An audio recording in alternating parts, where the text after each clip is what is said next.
చలిలో మీ నిద్రను పక్కకు పెట్టేసి దేవుని మందిరానికి దేవుడిచ్చినటువంటి అతి అవసరమైనటువంటి అంశంల కోసము ప్రార్థన చేయడానికి దేవుడు అటువంటి కృపను ఇచ్చినాడు. మీరు కూడా ఎంతో ఏమంటారు సాక్రిఫైస్ చేస్తూ మీ నిద్రను, మీ కుటుంబాన్ని, మీ కుటుంబ సభ్యులను కూడా సాక్రిఫైస్ చేస్తూ దేవుని మందిరానికి వచ్చి ప్రార్థనలు చేయడానికి, వాక్యంని ధ్యానించడానికి మీరందరూ కూడా వచ్చినందుకు ప్రభు నామంలో మీ అందరికీ కూడా అభినందిస్తున్నాను, శుభములు తెలియజేస్తున్నాను. హల్లెలూయా. ప్రియమైన వారులారా, ఇక్కడ ఒక వాక్యంలో మనం చూసుకుంటున్నట్టయితే సంఘం, దేవుడు తన బిడ్డలకు సంఘం అనేది ఇచ్చి ఉంటూ ఉన్నాడు. హల్లెలూయా. హల్లెలూయా. హల్లెలూయా. సంఘం అనేది ఇప్పుడు చూడండి, వ్యక్తిగతంగా మనము ఇంట్లో కూర్చొని ప్రార్థనలు చేసుకుంటాం, బైబిల్ చదువుకుంటాం, మార్నింగ్ ఉదయాన లేవగానే ప్రార్థనలు చేస్తూ ఉంటాం పర్సనల్గా, ఒంటరిగా. కానీ అటువంటి ప్రార్థనలు నువ్వు ఆత్మీయంగా ఎదగడానికి చేస్తూ ఉంటారు. కానీ సంఘముగా ప్రార్థనలు చేయడం అనేది దేవుడు తన బిడ్డలకు ఆజ్ఞాపిస్తున్నాడు. అంతేకాకుండా దేవుడు తన బిడ్డలను ఆ విధంగా పోగు చేసి, ఎక్కడ పోగు చేసి? మందిరంలో. హల్లెలూయా. సంఘములో పోగు చేసి, సంఘము ద్వారా, సంఘము చేస్తున్న ప్రార్థనల ద్వారా హల్లెలూయా దేవుడు ఇటువంటి ప్రార్థనలు ఆశిస్తున్నాడు సంఘము నుండి. చూడండి, సంఘముగా కలిసి ఏక మనస్సుతో ప్రార్థన చేస్తే దేవుడు ఎటువంటి గొప్ప కార్యాలు జరిగించినాడు అనేది 2-3 ఉదాహరణలు వాక్యంలో నుండి మనం చూసి నేర్చుకొని ఆ విధంగా వాక్యమును మనం ధ్యానిస్తాం. అపోస్తుల కార్యము 12వ అధ్యాయం 5వ వచనం చదవండి.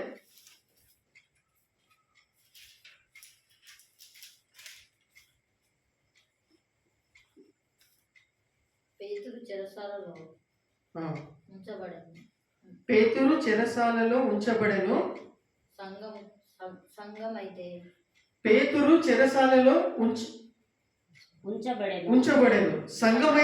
అతని కొరకు అత్యాసక్తితో దేవునికి ప్రార్థన చేయుచుండెను.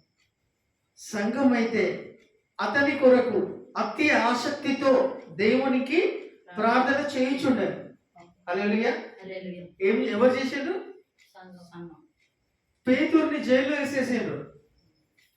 పేతురి ద్వారా, పీటర్ ద్వారా గొప్ప అద్భుత కార్యాలు, పీటర్ సువార్త ప్రకటిస్తూ ఉంటూ ఉండగా యూదులకు, అన్యులకు పీటర్ ద్వారా అద్భుతమైన కార్యాలు జరుగుతూ ఉంటూ ఉండగా, పీటర్ ద్వారా దేవుని నామము మహిమపరచబడుతూ ఉంటూ ఉండగా, అక్కడ ఉంటున్నటువంటి యూదులు, అక్కడ ఉంటున్నటువంటి పరిపాలన చేస్తున్నటువంటి అధికారులు తీసుకెళ్లి ఆయనను యేసు ప్రభు నామంలో, నువ్వు ఈ కొత్త బోధ ఏం చేస్తున్నావు? యూదులైనటువంటి మాకు 10 ఆజ్ఞలు పొందుకొని ఉంటున్నటువంటి మాకు నువ్వేది కొత్త బోధ చేస్తున్నావు, అద్భుతాలు చేస్తున్నావు అని ఇంకా వేరే కారణాలు కూడా చెప్తూ ఆయనను ఏం చేసిండ్రు?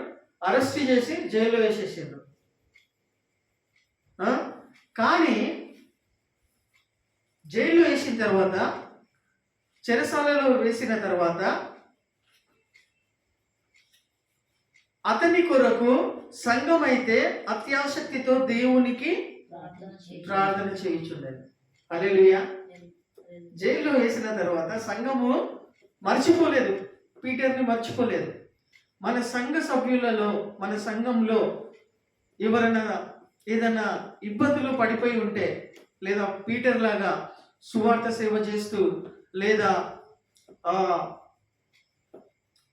కొంతమంది మన సంఘంలో దారి తప్పిపోయి, అవునా, ఆకర్షణకు ఆకర్షితులై సంఘాన్ని వదిలిపెట్టేసి ఫంక్షన్ హాల్ల చుట్టూ, ఎల్ఈడీల చుట్టూ మరియు మనుషులు పెట్టిన పద్ధతులకు ఆకర్షితులై దారి తప్పిపోయి ఆశీర్వాదాల కోసం తిరుగుతూ ఉన్నారు. అవునా కదా? ఫంక్షన్ హాల్లే కదా, మనుషులు పెట్టిన ఏర్పరచుకున్న ఫంక్షన్ హాల్. ధననిధులు వాళ్ళ దగ్గర ఎక్కువ ఉండడం వలన అనేకమైనటువంటి ద్రవ్యం తీయని మాటలతో వాళ్ళ దగ్గర పోగు చేసి వాళ్ళ డబ్బులతోటే ఫంక్షన్ హాల్లను ఏర్పరచుకొని అక్కడ సంఘము ఇది అని వాళ్ళంతలో వాళ్ళే తలంచుకొని ఏం చేస్తున్నారు? అట్లా చాలా మంది కూడా దారి తప్పిపోయి ఉన్నారు. నిజంగా వాళ్ళ లోపల తొంగి చూస్తే, వాళ్ళని తట్టి చూస్తే మనము సంఘములో వాళ్ళకు దొరికేటువంటి ఆశీర్వాదాలు, సంఘంలో ఉన్నప్పుడు వాళ్ళు ఎంత తృప్తిగా, ఎంత సమాధానంగా, ఎంత ఆనందంగా, ఎంత ఐక్యతతోటి, ఎంత ప్రేమతోటి కలిగి ఉండేవాళ్ళు సంఘంలో ఉన్నప్పుడు. హల్లెలూయా. ఎప్పుడైతే ఫంక్షన్ హాల్లకు అటెండ్ అవుతూ ఉన్నారో, అంటు కట్టబడ్డారు వాటితోటి, వాళ్ళని నిజంగా ఇప్పుడు వెళ్ళి ఒకసారి తట్టి చూడండి. ఆ ప్రేమ, ఆ ఐక్యత, ఆ యొక్క ఆత్మీయ ఎదుగుదల అనేది వాళ్ళ లోపల కనిపిస్తున్నదా అనేది వాళ్ళని అడిగి తట్టి చూస్తే ఉన్నట్టే అనిపిస్తుంది. కానీ లోపల తొంగి చూస్తే మాత్రం, వాళ్ళంతలో లోపల చూస్తే మాత్రం అట్లా ఉండదు. ఉన్నట్టే అనిపిస్తుంది కానీ ఉండదు. కానీ ఎవరైతే సంఘము, దేవుడు ఏర్పరచబడినటువంటి సంఘంతో అంటుకట్టబడి సంఘాన్ని వదిలిపెట్టకుండా, సంఘములో దేవుడు నాకు ఇచ్చిన పరిచర్యను, హల్లెలూయా, దేవుడు నాకు ఇచ్చిన పనిని, నన్ను మనుషులు గుర్తించినా గుర్తించకున్నా దేవుడు నన్ను సంఘంలో ఏర్పరచుకున్నాడు, దేవుడు నాకు ఈ సంఘంలో చిన్న పనైనా నాకు ఇచ్చి ఉన్నాడు అని సత్యం నందు వాళ్ళు ప్రతిష్ఠించబడినటువంటి వారు, అనగా సంఘములో వాళ్ళు ప్రతిష్ఠించబడినటువంటి వారు ఎన్నటికీ ఎప్పటికీ కూడా వేరే మనుషులు పెట్టినటువంటి పద్ధతులకు ఆకర్షితులై వాళ్ళు తిరగరు. హల్లెలూయా. సంఘానికి ఒకవేళ సంఘము దిగజారిన పరిస్థితులలో, దీన పరిస్థితులలో ఉంటే వాళ్ళు ఏం చేస్తారు? సంఘాన్ని వదిలిపెట్టి వెళ్ళరు. ఏం చేస్తారు? నిజమైనటువంటి విశ్వాసాలు, సంఘంతో అంటుకట్టబడినటువంటి బిడ్డలు ఏం చేస్తారు? నా సంఘం ఇట్లా ఉన్నది ప్రభు, నా సంఘంలో అందరూ కూడా వెళ్ళిపోతున్నారు, నా సంఘంలో ఏది కూడా కరెక్ట్గా లేదు, నేను కూడా వెళ్ళిపోతా అని సత్యం నందు ప్రతిష్ఠించబడినటువంటి వాళ్ళు అలా అనుకోరు, అలా వెళ్ళిపోరు. హల్లెలూయా. ఇది దేవుడు పెట్టినటువంటి నియమంలో, పద్ధతులలో వాళ్ళు ఉంటున్నటువంటి వాళ్ళు ఏం చేస్తారంటే సంఘముగా కలిసి అత్యాసక్తితో, పేతురు చెరసాలలో ఉన్నప్పుడు ఎట్లయితే సంఘము ఆసక్తితో ప్రార్థన చేసిందో, మనము కూడా సంఘముగా అత్యాసక్తితో ఏం చేయాలా? దారి తప్పిపోయినటువంటి మన విశ్వాసులను ఏం చేయాలా? ప్రార్థన చేయాలి. హల్లెలూయా. అర్థమవుతుందా? సంఘానికి దేవుడు ఇచ్చినటువంటి బాధ్యత, అధికారము, పని 2-3 అయినా చాలు. హల్లెలూయా. 2-3 అయినా కానీ కూడా చాలు. ఏమన్నాడు యేసు ప్రభుల వారు? ఏమన్నారు? ఐ థింక్ మాథ్యూ 18:18 ఒకసారి చదవండి. సంఘం దేనిని పిలుస్తుండు దేవుడు? 18 అనుకుంటా. Where 2 or 3 people will gather in my name, I will be there in the midst of them అని అంటాడు. ఎక్కడ 2-3 నా నామంలో ఏకీభవించి ప్రార్థిస్తారో అక్కడ నేను వారి మధ్యలో ఉందున. నేను ఎన్నో వచనం, ఎన్నో అధ్యాయము? 18-20. మత్తయి సువార్త 18:20. మత్తయి సువార్త 18 అధ్యాయము 20వ వచనంలో యేసు ప్రభుల వారు స్వయంగా చెప్తున్నటువంటి మాటలు చదవండి. ఏలయనగా 2-3 చూసారా? 2 లేక 3 నా నామమున నా నామమున ఎక్కడ కూడి ఉందురో ఎక్కడ కూడి ఉందురో అక్కడ నేను వారి మధ్యను ఉండేదనని చెప్పాను. అక్కడ వారి మధ్యలో నేను ఉండేదనని చెప్పాను. హల్లెలూయా. హల్లెలూయా. అదే విధముగా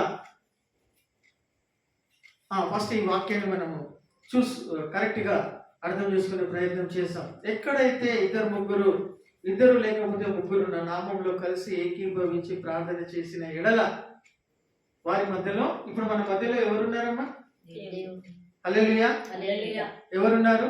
దేవుడు. మీకు ఆ ఫీలింగ్ ఉన్నా లేకపోయినా దేవుడు మన మధ్యలో ఉన్నాడనేటువంటి ఫీలింగ్, అంటే ఆ అనుభవము, ఆ స్పర్శ, మరియు ఏమంటారు దాన్ని, ఆ దివ్య దృష్టి ఉన్నా లేకున్నా మన మధ్యలో దేవుడు ఉన్నాడని అది లేకున్నా కానీ కూడా దేవుని మాటను బట్టి మనము నమ్మి మన మధ్యలో ఉన్నాడని నమ్మిన ఎడల దేవుని యొక్క కార్యాలను మనం చూస్తాం. హల్లెలూయా. హల్లెలూయా. నీ ఇమోషన్స్ ను బట్టి కాదు, నీ ఫీలింగ్స్ ను బట్టి కాదు, దేవుని వాక్యమును నమ్మి మా మధ్యలో నువ్వు ఉన్నావు, ఇద్దరు ముగ్గురు ఉంటే చాలు ప్రభు అన్నాడు. అన్నారా లేదా ప్రభుల వారు?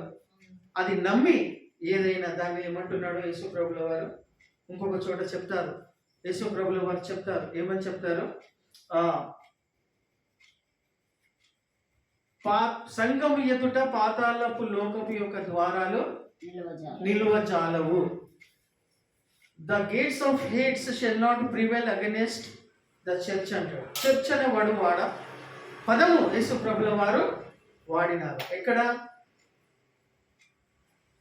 మత్తయి సువార్త 16, 17, 18 అనుకుంటాను. ఒకసారి చూస్తారా, చదువుతారా? మత్తయి సువార్త. అందుకు ఈ సీమోను, పేతురు, నీవు సజీవుడవగు దేవుని కుమారుడవైన క్రీస్తునని చెప్పెను. అందుకు యేసు సీమోను అధ్యాయము వచనము 16, మత్తయి సువార్త 16, మత్తయి సువార్త 16వ అధ్యాయము 17వ వచనం. yes, 17వ వచనం చదవండి. అందుకు యేసు సీమోను బర్యోనా, నీవు ధన్యుడవు, పరలోకమందున్న నా తండ్రి ఈ సంగతి 17వ వచనం చదవండి. సంఘము అనేది 18. మరియు నీవు పేతురువు, ఈ బండ మీద నా సంఘమును కట్టుదును. పాతాళ లోకపు ద్వారములు దాని ఎదుట నిలువనేరవని నేను మీతో చెప్పుచున్నాను. హల్లెలూయా. సంఘము యొక్క ఎదుట, సంఘం అంటే ఏంది? ఇద్దరు ముగ్గురు కలిసి, అంటే ఇద్దరు ముగ్గురుగానే వెళ్ళాలని కాదు, ఇంకా ఎక్కువ మందిగా ఉన్నా కానీ కూడా సంఘముగా కలిసి ఎక్కడైతే అడుగు పెడతారో, ఏ గృహాన్ని అయితే దర్శిస్తారో, హల్లెలూయా, ఎక్కడికైతే ఈ చిన్న గుంపు వెళ్తారో దాన్ని ఏమని పిలుస్తున్నాడు యేసు ప్రభుల వారు? సంఘం. మనం ఎక్కడికి వెళ్తే అక్కడ దాన్ని సంఘం అని పిలుస్తున్నాడు. మనం అడుగు పెట్టినామంటే ఆ స్థలాలలో పాతాళ లోకపు ద్వారాలు నీ ఎదుట, మన ఎదుట, సంఘం ఎదుట నిలబడవు, అంతే. హల్లెలూయా. పాతాళపు లోకపు ద్వారాలు అంటే ఏంది? ద గేట్స్ ఆఫ్ హేట్స్ అంటే ఏంది మీనింగ్? అర్థమైందా? ఎప్పుడన్నా చెప్పగలుగుతారా? పాతాళ లోకపు ద్వారాలు మీ ఎదుట నిలువజాలవు అన్నాడు. పాతాళపు లోకపు ద్వారాలు అంటే పాతాళం, విడివిడిగా అర్థం చేసుకుందాం. పాతాళపు లోకపు ద్వారం అలానే ఉందా? చదవండి ఒకసారి. పాతాళ లోక ద్వారము అంటే పాతాళం అనేటువంటి లోకము యొక్క doors shall not prevail against it. పాతాళము లోకము యొక్క ద్వారాలు నిలబడే, అంటే those who are suffering with the sicknesses or those who are suffering with the diseases, or those who are possessed with the evil spirits, బంధకాలలో బందీ అయిపోయి ఉన్నటువంటి వాళ్ళు, రోగాలతో సతమతం అవుతున్నటువంటి వాళ్ళు, వ్యాధులతో సతమతం అవుతున్నటువంటి వాళ్ళు, అపవాది చేత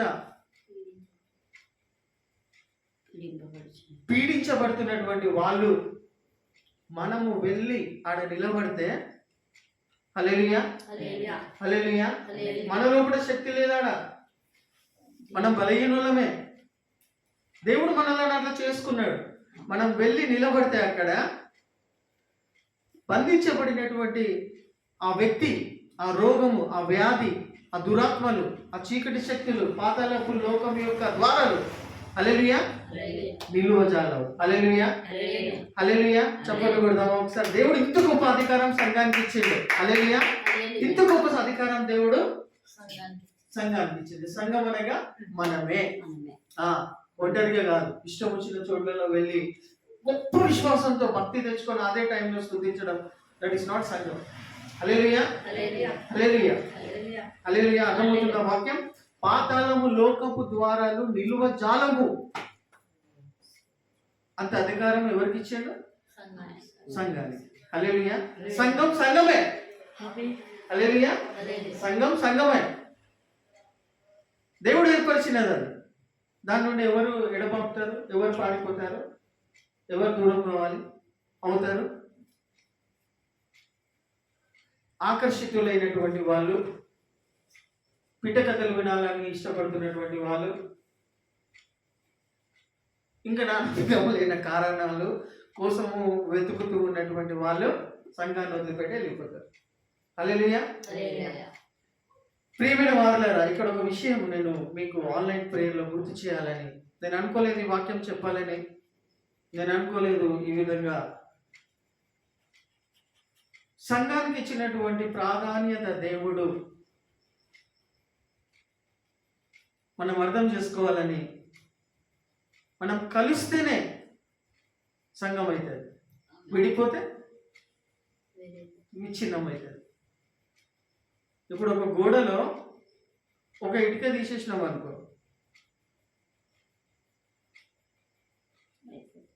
గోడ అంటారా దాన్ని?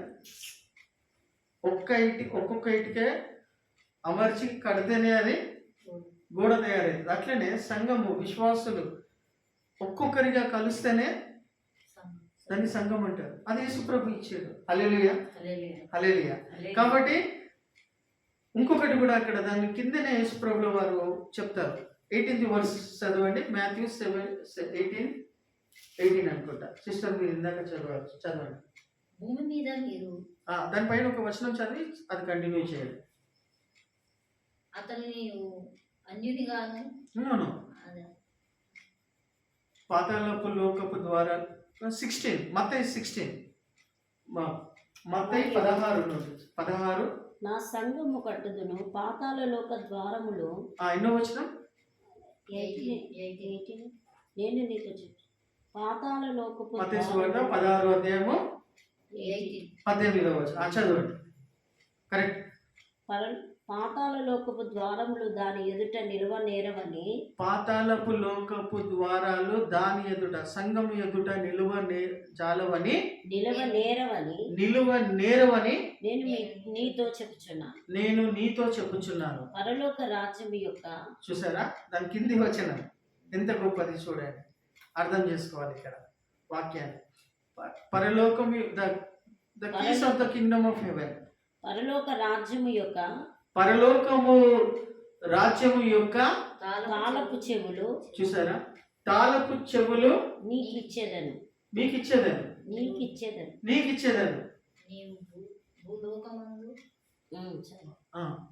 భూలోకమందు నీవు దేనిని బంధించదువో, నువ్వు భూమి యందును దేనిని బంధించదువో అది పరలోకమందును బంధింపబడును. హల్లెలూయా హల్లెలూయా. అర్థం చేసుకుందాం వాక్యం. పరలోకం యొక్క తాళము చెవులు చేతుల చెవుల, keys of the kingdom of heaven. ఏమనుందమ్మా?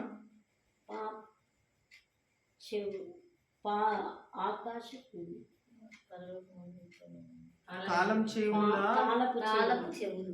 చెవులు, తాళపు చెవులు, తాళపు చెవులు పరలోకం యొక్క తాళపు చెవులు ఇచ్చేదని మీకు ఇచ్చేదని. Already it has been given to you. Already ఇచ్చేసిండు తాళపు చెవులు. పరలోకం యొక్క తాళపు చెవులు మీకు ఇచ్చేదని మీకు ఇచ్చేదను, నీకు ఇచ్చేదను. నువ్వు భూమి యందు ఏది బంధిస్తావో అది బంధింపబడు. పరలోకము నుండి పరలోకములో నుండి అది పరలోకంలో పరలోకములో బంధించబడు. బంధించబడు. హల్లెలూయా. హల్లెలూయా. అంటే సంఘానికి వ్యతిరేకంగా పనిచేస్తున్నటువంటి ఏమున్నా కానీ కూడా మనకు ఒక కీస్ ఇచ్చిండు దేవుడు, ఒక తాళపు చెవులు ఇచ్చిన్నాడు ఇప్పడానికి. మనము ఇక్కడ ప్రభా మా సంఘానికి ఇన్ని వ్యతిరేకతలు ఉన్నాయి, ఇన్ని ఏమంటారు కొదువలు ఉన్నాయి, ఇవన్నీ ఉన్నాయి ప్రభు, లేదా మా కుటుంబంలో ఇన్ని ఆటంకాలు ఉన్నాయి, ఇవి నేను ఒంటరిగా కలిసి ఎంత ప్రార్థన చేసినా అవుతలేదు ప్రభు, సంఘముగా మేము కలిసి ఏకీభవించి పరలోకం యొక్క తాళం చేతులు మాకు ఇచ్చినావు కాబట్టి హల్లెలూయా. మేము ఈ యొక్క దురాత్మలను, ఈ యొక్క ఆటంకాలను, ఈ యొక్క శోధనలను యేసు నామములో పాతాళంలో బంధిస్తున్నామని అంటే పరలోకము నుండి బంధించబడుతుందంట. హల్లెలూయా. నువ్వు బంధించాలి, నువ్వు పారిపోవద్దు, నువ్వు భయపడటం కాదు, నువ్వు ఒంటరిగా ఉండి బంధించడం కాదు. సంఘముగా నువ్వు బంధిస్తే పరలోకం నుండి బంధించబడుతుందంట. సీఎం ఆఫీస్ నుండి కాదు, పిఎం ఆఫీస్ నుండి కాదు, ప్రెసిడెంట్ ఆఫీస్ నుండి కాదు, కలెక్టర్ ఆఫీస్ నుండి కాదు. నువ్వు ఇక్కడ బంధిస్తే అక్కడ నుండి బంధించబడుతుంది. కింది వచనం చదవండి.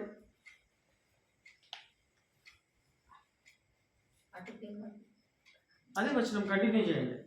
అటు పిమ్మట I will give you the keys of the kingdom of heaven, whatever you bind on earth. అది చదువు.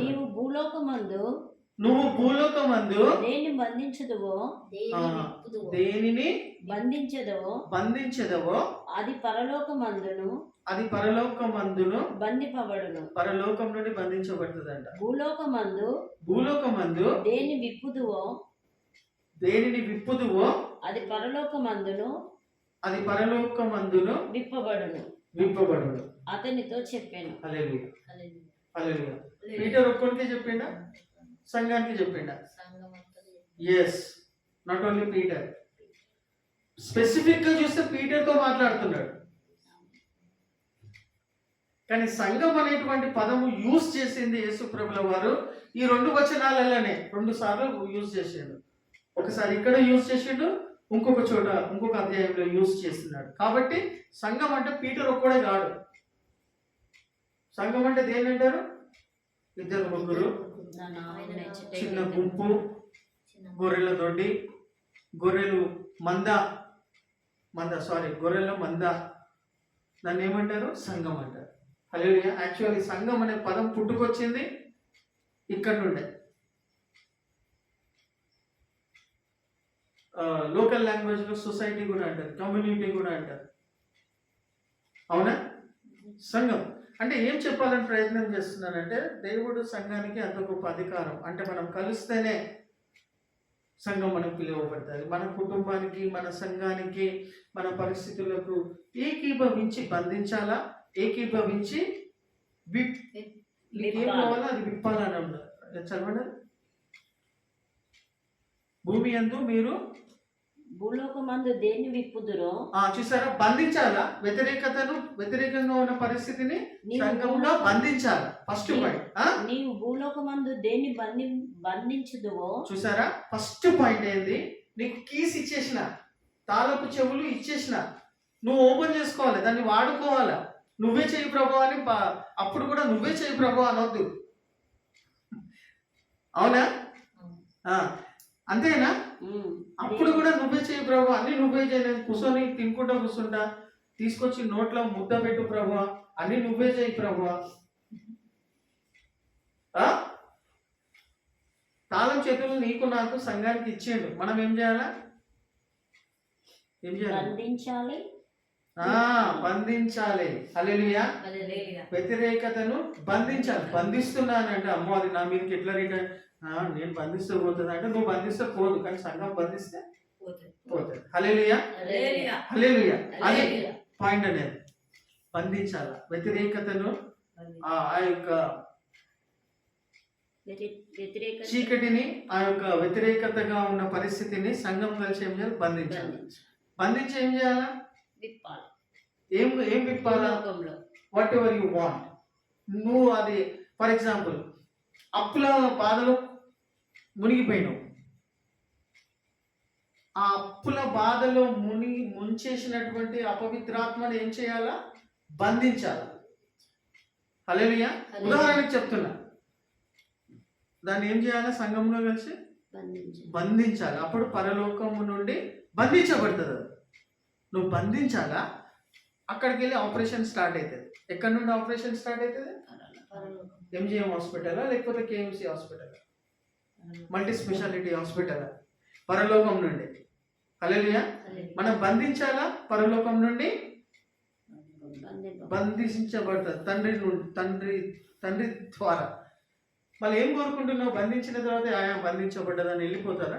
వెళ్ళిపోవాలా?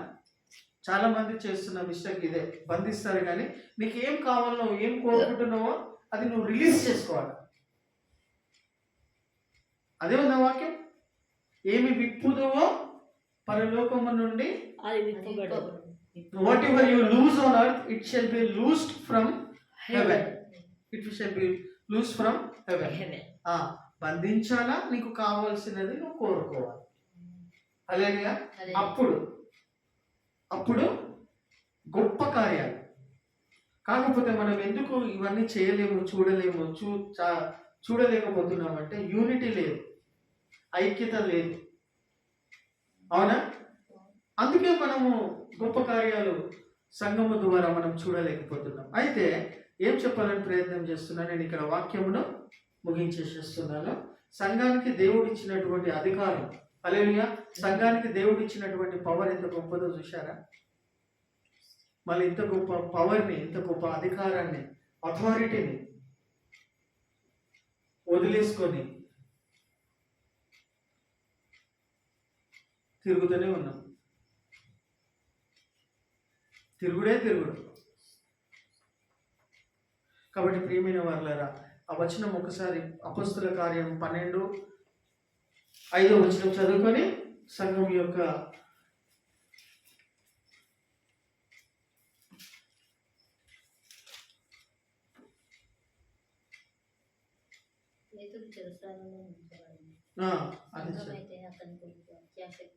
సంఘము అతని కొరకు పేతురు చెరసాలలో వేయబడెను.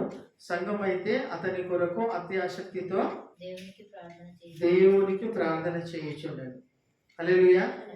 చూడండి, అదే ప్రకారంగా చూస్తూ ఉన్నట్టయితే కీర్తనలకు 6:12 కూడా చదవండి. లూకా 6:12 చదువుకొని మనం ముగించుకుందాం.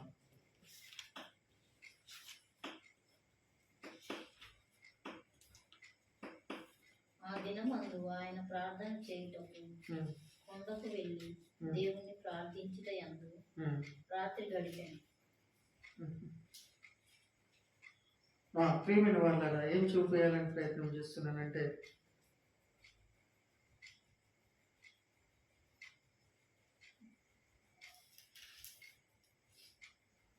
ప్రియమైన వాళ్ళారా, సంఘానికి దేవుడు అధికారం ఇచ్చి ఉంటూ ఉన్నాడు. సంఘం అయితే ఏదైతే వ్యతిరేకతగా ఉన్నదో అందుకోసమే సంఘానికి ప్రతి విషయము కూడా, ఇంకా కొన్ని వచనాలు ఉన్నాయి. నా కొరకు మీరు అత్యాసక్తితో ప్రార్థన చేయండి. నేను సువార్త సేవకు వెళ్తున్నాను, పలానా పని చేయడానికి వెళ్తున్నాను, దేవుని యొక్క పరిచర్య చేయడానికి వెళ్తున్నాను, నా కొరకు సంగమా ప్రార్థన చేయమని పౌలు భక్తుడు, కొంతమంది భక్తులు కూడా అనేకమైనటువంటి వాక్యాల యొక్క రెఫరెన్స్లు మనం చూసుకోవచ్చు. హల్లెలూయా. అర్థమవుతుందా? సంఘము అత్యాసక్తితో దేనికోసం అయితే ప్రార్థన చేస్తారో ఏక మనసుతో, యూనిటీగా. ఏక మనసు అంటే ఇప్పుడు పలానా అంశం గురించి నువ్వు ప్రార్థన చేస్తూ ఉంటే నీతో పాటు మనం ఏం చేయాలా?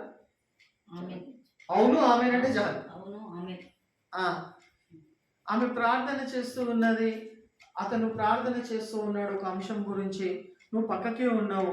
ఆ అంశం గురించి మనం ఏకీభవించకుండా మన మనసు హృదయము, ఆ వ్యక్తి ప్రార్థన చేస్తూ ఉన్నప్పుడు మన మనసు హృదయము అక్కడిక్కడ తిరుగుతూ ఉన్నది అనుకోండి, అత్యాసక్తి అనేది ఉండకుండా ఉంటే దాన్ని అత్యాసక్తితో సంఘము ప్రార్థన చేసినదని చెప్పలేము. అవునా? అంటే whatever you are asking, whatever you are pleasing, whatever you are doing in prayer, you have to, మీరేం చేయాలా? ఏకీభవించి అవునా ఆమెనంటే చాలు. హల్లెలూయా. కొన్ని నిమిషాలే పడుతుంది కదమ్మా, కొన్ని నిమిషాలే కదా. అదే అని కూడా మనకు అత్యాసక్తి కావాలి, కొంచెము స్థిరంగా మైండ్ పెట్టుకొని. హల్లెలూయా. ఇప్పుడు సంఘము కోసము, సంఘము నిర్మాణం కోసము, తప్పిపోయిన ఈ గొర్రెల కోసము, విశ్వాసుల కోసము, మన సంఘానికి సంఘ సభ్యులు సమయానికి రావాలని, వాళ్ళకు అత్యాసక్తి మందిరం పట్ల కావాలని, సంఘం అనేది దేవుడు మాకు ఇచ్చిండు, మాకు ఇచ్చిన సంఘాన్ని మేము పోగొట్టుకోవద్దు, అతి ఆసక్తితో మేము సంఘముగా కలిసి దేవుడు మాకు ఇచ్చిన అధికారాన్ని మేము సద్వినియోగం చేసుకోవాలనేటువంటి ఆసక్తి సంఘానికి కలగడానికి ఈ చిన్న సంఘం ఏం చేయాలా? అతి ఆసక్తితో వాళ్ళ కోసము ప్రార్థనలు చేయాలి. ఇట్టి ప్రార్థనలు దేవుడి దృష్టికి అంగీకారంగా ఉండును. Hallelujah. These type of intercession prayers shall be acceptable in the sight of God. Hallelujah. Hallelujah. ప్రియమైన వారలారా, మనము కొన్ని నిమిషాలు తీసుకొని అంశముల గురించి మన సంఘ సభ్యులను జ్ఞాపకం చేసుకుందాం. హల్లెలూయా. సంఘ సభ్యులను దేవుడు దర్శించాలని మరి